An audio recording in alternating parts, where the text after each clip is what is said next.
Hello, guys, and welcome back to Community Brothers. And today we have a new topic we're going to be talking about. Our today's topic is based on love, fear, and God. So, what we're going to discuss today is should we teach our children to love God, fear God? That's it. Is that it? That's it. Okay. Or I don't know what else.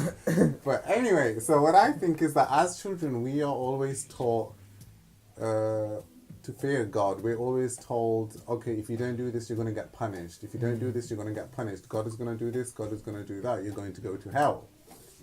So as a child, you develop a fear. And I think as humans, we tend to resist fear. We try to escape away from fear. Whereas if we are told good stuff, like God is most forgiving, He's going to forgive you, you're a human, you're going to make mistakes, but you're going to learn from those mistakes. That way, I think people will become more closer to God, because when you love something, you go forward with it, you go more into it. Whereas when you fear something, you kind of step away, you try to get away from it. See, I think the points you made are relevant, but I think either way, whether you fear God or you love God, it will lead to the same outcome. So out of love, you would want to bow down to God and pray. But then out of fear, you'd want to do the same thing, just because by growing up and being told, if you don't do this, God's going to do that. So in order to overcome that, you're going to start praying and, taking more of an active role in your religion.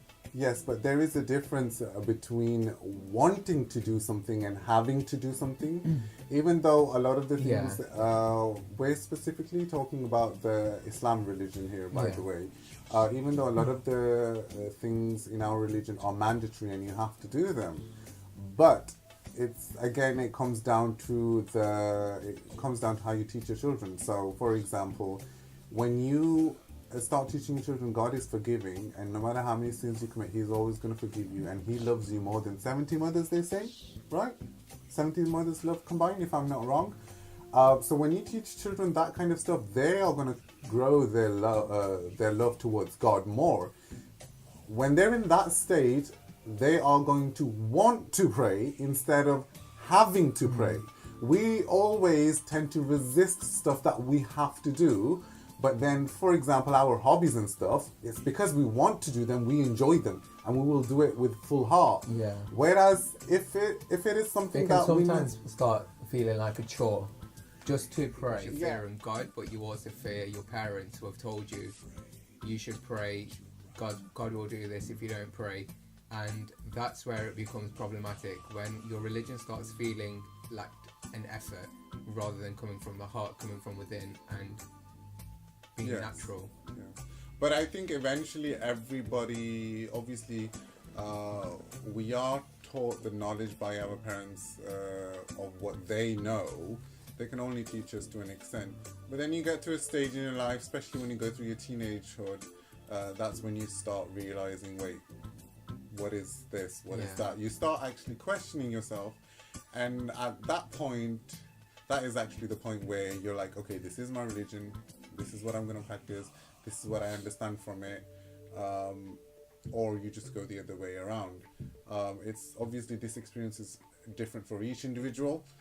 But our main point that we're trying to get across today is, even though it is essential to stress on the fact that, God will punish you and God will do this, I think there should be more emphasis on how loving God is. That, I think, will bring, especially nowadays generation, it will bring them more closer to God, and they will be motivated to learn more about it. But I think even with the older generation, they need to somehow educate themselves in terms of teaching that God actually loves you. They're so fixed on the point that you should pray, you should do this, you should do that. If they don't see it, they won't believe it. They need to see it. And even in the Quran, the word forgiveness and merciful is mentioned way more than the word punishment or, hell and stuff like that. That clearly shows us God is more loving. And in the end, God's made us a human. He knows exactly what we are like. He knows He's put desires inside us, and we are going to make mistakes.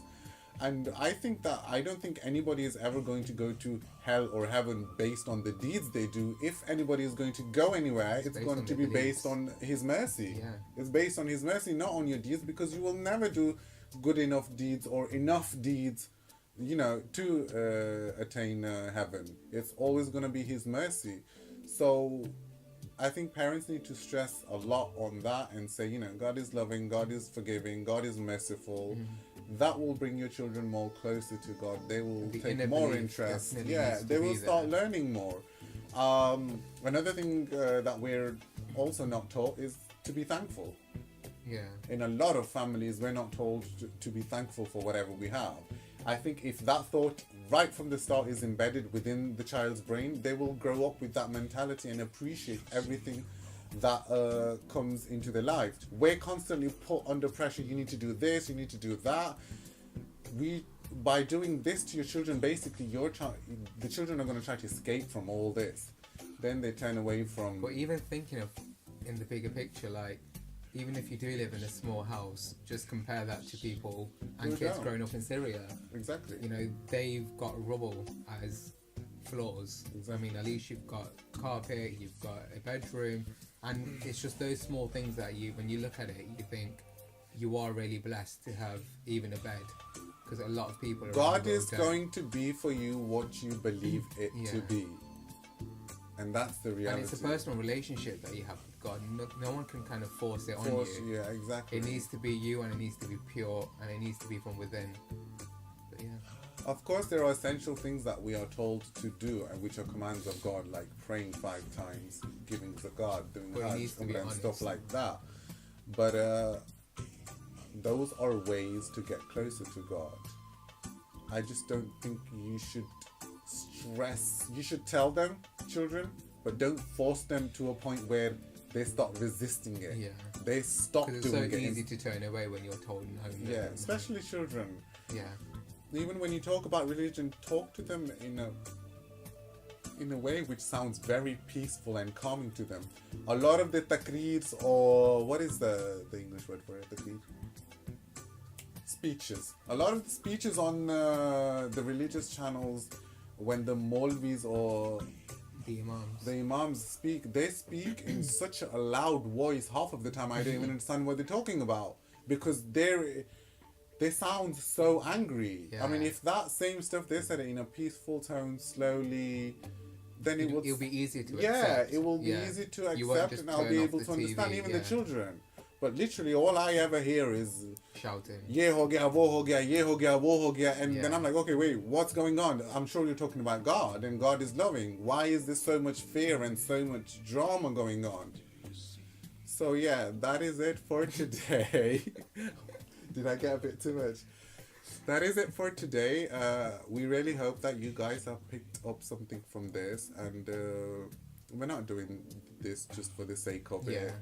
We are living in times now where life is getting tougher. The thing is, tougher. I've seen it in a lot of people that I knew from school, that they've gone the total opposite way from Islam. Yeah. They don't even believe in Islam anymore. Yeah, that's the worst thing, where your own kind of turns away from their own religion. And I kind of knew his parents. And we're living in a multicultural society, and a lot of Asian parents especially need to understand this and not cater the religion, but cater the teachings according to this society we're living in. So that would really help your children to have a good upbringing. So we hope you guys have really picked up some things from this, and which will actually help to teach your children. And this is it for today. Until next time, we would really love your feedback and any other stuff that might be related to today's society or today's world. It could be anything that you guys want to learn about or know about. We'd really love to help you out. And don't forget to share the video to all your family and friends. If you like it, share it. If you don't, you don't have to. You don't have to.